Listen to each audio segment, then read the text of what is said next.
What is the deadliest encounter between animals and humans in recorded history?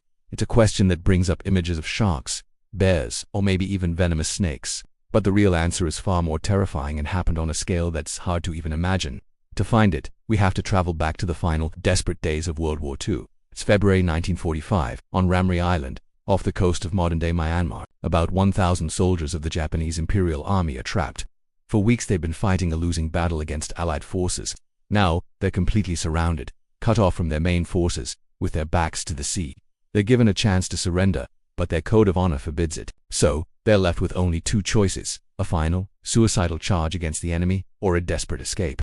They choose to escape. Their only path to safety is a 10-mile journey straight through a dense, unforgiving mangrove swamp.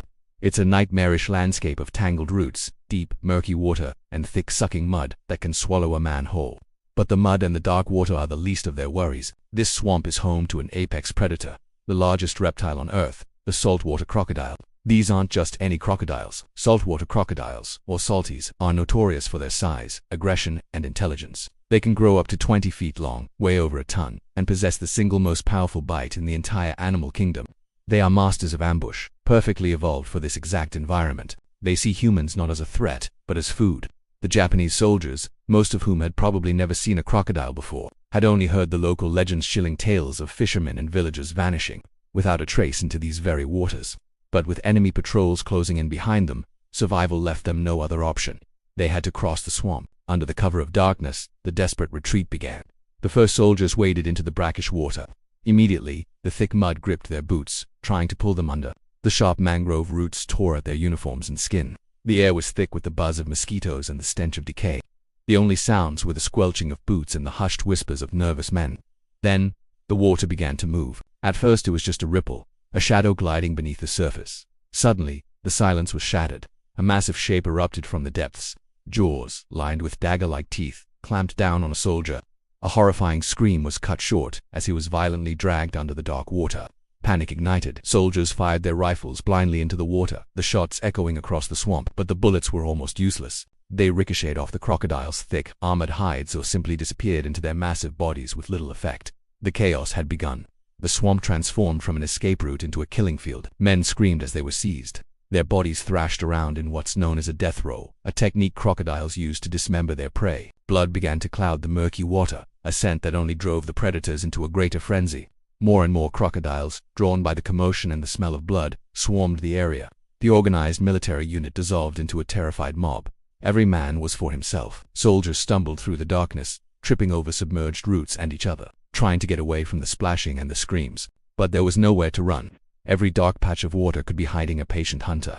Some tried to climb the mangrove trees, their branches shaking under the weight of desperate men, but even this offered only a temporary reprieve. The crocodiles were patient.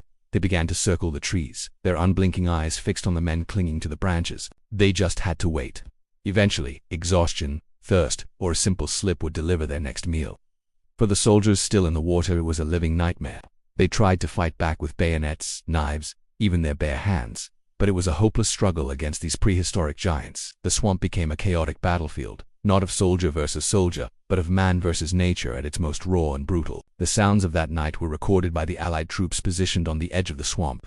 They described it as a hellish cacophony of scattered rifle shots, the thrashing of enormous reptiles, and the piercing screams of the wounded, all blending into a soundscape of pure terror that lasted for hours. As the sun began to rise, an eerie silence fell over the swamp. The chaos had subsided. The water was stained red, littered with floating debris, helmets, packs, and the bodies of those who hadn't made it. Nature had delivered its verdict. Of the roughly 1,000 soldiers who entered the swamp that night, only about 20 were found alive the next morning. Ironically, they were so broken and terrified that they were easily captured by the very Allied forces they had tried so desperately to escape. They were the lucky ones. This event, the Ramri Island Massacre, is widely cited in the Guinness Book of World Records as the deadliest crocodile attack in history. It's a chilling and powerful reminder that no matter how advanced our technology or how organized our armies, we are not always at the top of the food chain. The wild is not a park. It's a world that operates by its own ancient, unforgiving rules. The survivors carried the scars of that night for the rest of their lives. Not just the physical wounds, but the deep psychological trauma of watching their comrades being hunted and devoured in the darkness. Military strategy, numbers, and firepower meant nothing in that swamp. Only sheer dumb luck determined who lived and who died.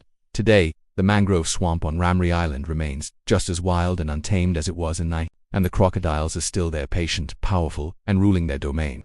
The story of that terrible night serves as a humbling lesson in the power of nature and the price of desperation. It is a stark illustration of what happens when humanity is pushed to the edge and forced into a direct confrontation with the raw, untamable force of the wild. Thanks for watching. If you found this story as incredible as I did, make sure to like this video and subscribe for more amazing historical accounts. See you next time.